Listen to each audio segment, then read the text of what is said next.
अस्सलाम वालेकुम रहमतुल्लाहि व बरकातुहू। रमज़ान मुबारक के इन मुक़द्दस अय्याम में हम तारीख़ के झरोकों में से एक सफ़र कर रहे हैं। वक्त हमें वहाँ पर लेके जा रहा है जहाँ पे वक्त है तो खामोश, लेकिन वक्त की पहनाइयों में बहुत सारे असरात छुपे हुए हैं।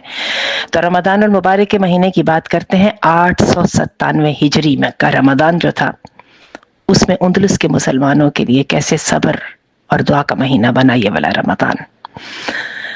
897 हिजरी थी और ईस्वी की 1492 का साल था। और तारीख के ये जो औराक हैं, उसमें ये वाला जो दिन था उंदलुस के मुसलमानों के लिए हमेशा के लिए दर्दनाक बन गया। बात करनी है गरनाता के सुकूत की, वो अलमनाक वाक़या जब मुसलमानों की आखिरी दुआ भी कबूल न हो सकी और अल-हमरा महल के आखिरी बाशिंदे अपने घरों से निकाल दिए गए। देखिए यहाँ पर आप स्क्रीन पर देख रहे हैं मलका इज़ाबेला और फर्डिनेंड के किस तरह वो फातिहाना अंदाज में गरनाता में दाखिल हो रहे हैं। और फिर ज़रा अंदाज़ा कीजिए कि नक्शे पे गरनाता है और उसके अंदर उसका जो मुहासरा हो चुका है। गरनाता के आखिरी हुक्मरान अबू अब्दुल्ला बिन मोहम्मद अली को अंदाज़ा हो चुका था कि अब मज़ीद मज़ाहमत मुमकिन नहीं। ईसाई फ़ौजों ने शहर का मुहासरा कर रखा था और भूख और अफलास ने मुसलमानों को मजबूर कर दिया था कि अब सरेंडर कर। इस्लामी स्पेन जिसमें मुसलमानों की हुकूमत 800 साल रही थी, उसकी तारीख का यह सबसे अलमनाक मोड़ है। अबू अब्दुल्ला मोहम्मद बिन अली ने शराइत पर दस्तखत तो कर दिए थे, लेकिन तारीख गवाह है कि इनमें से एक भी शर्त पूरी नहीं की गई। मुसलमानों से वादा किया गया था कि उन्हें अपने मजहब पर अमल करने दिया जाएगा, लेकिन चंद सालों के बाद स्पेन में किसी मस्जिद का भी कोई नामो निशान बाकी नहीं रहा। अल-हमरा के महल के ज़रा नज़ारा कीजिए, तसव्वुरात में उसकी खूबसूरत मेहराबें देखें, उसके सहन के अंदर ज़रा देखिए रात की मध्यम रोशनी में वो कैसा नज़र आता है।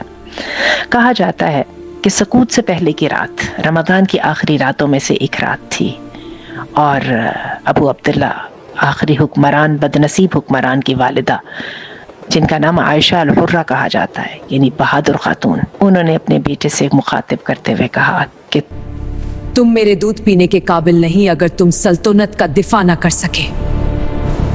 लेकिन मैं आपको बताऊं, बहादुरी किसी चिड़िया का नाम नहीं है, उसके पीछे एक बहुत बड़ा जज्बा होता है। वो जज्बा अगर शुरू से मौजूद नहीं तो वक्त पर बहादुरी शायद सिर्फ अपनी जिंदगी को ख़त्म करने के तो काम आ सके और कुछ भी नहीं कर सकती। यही वजह है कि अबू अब्दुल्ला ने फिर दस्तखत कर दिए। उंदलुस का अलमिया ये नहीं था कि मुसलमान हार गए, अलमिया ये था कि आपस के इंतशार की वजह से उन्होंने अपने आप को तबाह किया। और जब ईसाई फ़ौजें अल-हमरा में दाखिल हुई तो वो अल-हमरा उरूसुल बिलाद, तो उन्हें सिर्फ एक अजीम तहजीब के खंडरात मिले। आप कभी देखें, आपको मिल जाएगा मुसलमानों की जलावतनी का जो रास्ता था शिमाली अफ्रीका की तरफ उनको धकेल दिया गया। अल-मकरी अल-तलमिसानी अपनी किताब नफ़्ख़ुत तय्यब में लिखते हैं कि जब अबू अब्दुल्ला अल-हमरा से निकला तो एक पहाड़ी पर रुक गया। जब उसने पीछे मुड़ के देखा तो उसकी आंखों में से आंसू जारी हो गए। इस मकाम को आज भी आखिरी सांस की पहाड़ी कहा जाता है। और फिर उसकी माँ साथ थी, ख़वातीन सारी की सारी साथ थी। तो माँ ने कहा, औरतों की तरह मत रहो उस सल्तनत पर औरतों की तरह मत रहो जिसकी तुम मर्दों की तरह दिफा नहीं कर सके। रमज़ान का महीना सिर्फ रोज़े का नाम नहीं, सब्र का महीना है, दुआ का महीना है। उंदलुस के मुसलमानों ने रमज़ान में आखिरी सांस ली, या मुसलमानों के उंदलुस ने रमज़ान में आखिरी सांस ली, लेकिन उनकी दुआएं हमेशा के लिए सबत होकर रह गई।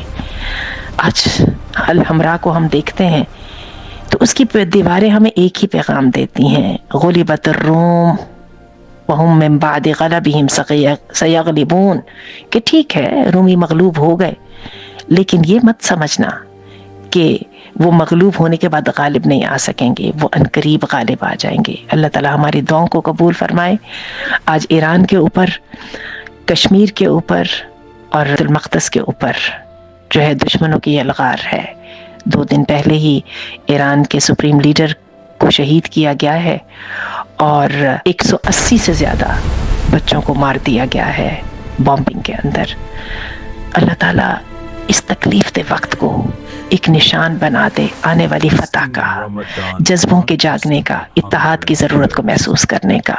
اور اتحاد مسلمانوں کو صرف ایک ہی چیز پر ہو سکتا ہے، اور وہ قرآن مجید ہے. وَاعْتَصِمُوا بِحَبْلِ اللَّهِ. شیعہ حضرات کو بھی قرآن کو پکڑنا پڑے گا، اور سنیوں نے بھی قرآن ہی کو پکڑنا ہے.